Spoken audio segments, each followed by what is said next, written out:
Thanks. I'm honored that the folks at LLS have asked me to speak at this year's event. As I look out at this crowd, I'm reminded why this walk is such a special event. In front of me are thousands of individuals, each with his or her own story or reason for being here. On any other day, we go about our lives separately, maybe passing each other on the street or riding side by side with someone, completely unaware of our connection to each other. Tonight, though, look around. A little while ago, every one of us threw on our sneakers and rushed down here to the seaport, determined to fight back against a disease that in one way or another has crept into all of our lives. We stand here, together, strong, with a single goal in mind.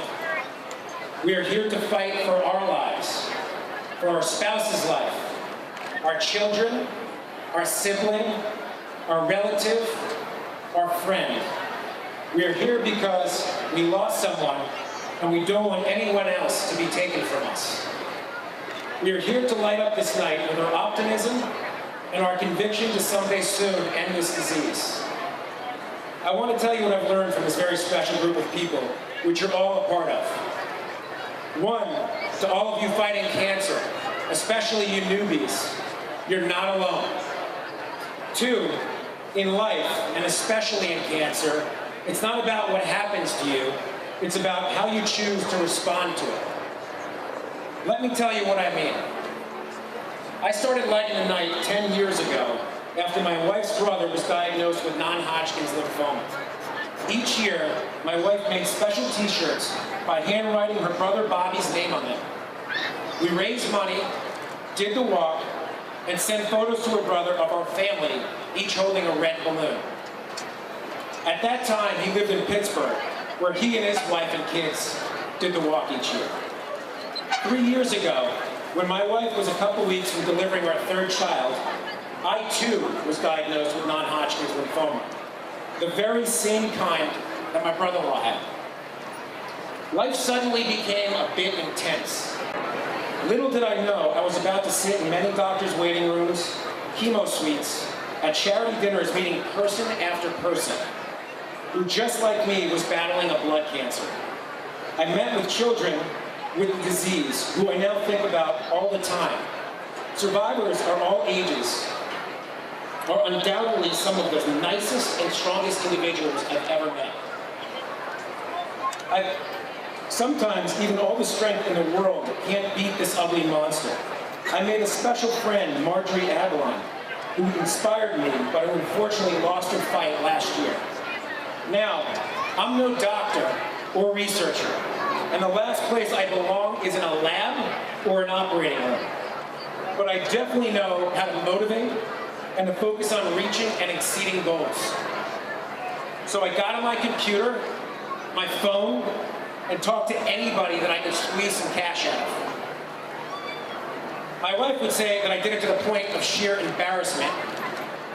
I'm not sure how to argue with that, but my OCD took over. I received an enormous outpouring of support from family, friends, and incredibly compassionate coworkers and clients. By the next walk, I had completed 4 months of chemotherapy, and our team, the Lymphomaniacs, has raised $135,000. Last year, we stepped it up even further and raised $243,000. Then something unexpected happened. This past March, 1 month away from being able to celebrate 2 years in remission, I found out I had blood cancer again. Talk about a bad day. I had a root canal in the morning and got a PET scan in the afternoon and was told that I again had a blood cancer. This time, I didn't have non-Hodgkin's lymphoma, but in fact, I had Hodgkin's disease with a mass the size of a lemon between my heart and my lung. So I prepared myself for another course of chemo, which this time would last 6 months, and up my fundraising goal even higher. 9 days ago, I finished my last treatment, and in 1 week, I'm hoping to have a normal PET scan and hear that again I'm in remission. Today, Due to the continued generosity and enthusiasm from our team, I'm thrilled to report that our fundraising total was $353,000. Now, part of the speech says, and growing. I just learned that a very, very dear friend of mine flew in from London today, which I did not know about, and I scratched out the 353, and it's now $550,000. Amazing.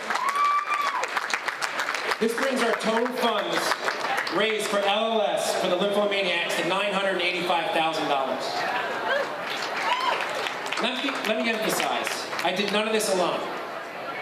It's taken the support and altruism of so many people to accomplish these goals. Blood cancers are not contagious, but it seems that my determination to raise money for LLS has spread to every member of the Lymphomaniac team.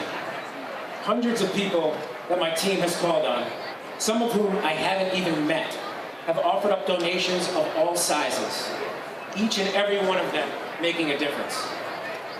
I light this night in all of you currently fighting the disease. There are many of us that know what you're going through and are here to give you strength. I light this night inspired by those who courageously battle this disease again and again. I light this night in memory of those who are no longer physically here, but will always be in our hearts. I light this night to my family and all families of survivors who suffer with us and stand by us at every moment. I also light this night in absolute awe of those who work selflessly day after day, helping their patients, finding new treatments, and to those who raise much-needed research funds. Thanks to all of you. You inspire me and make me feel truly fortunate to have you on our team.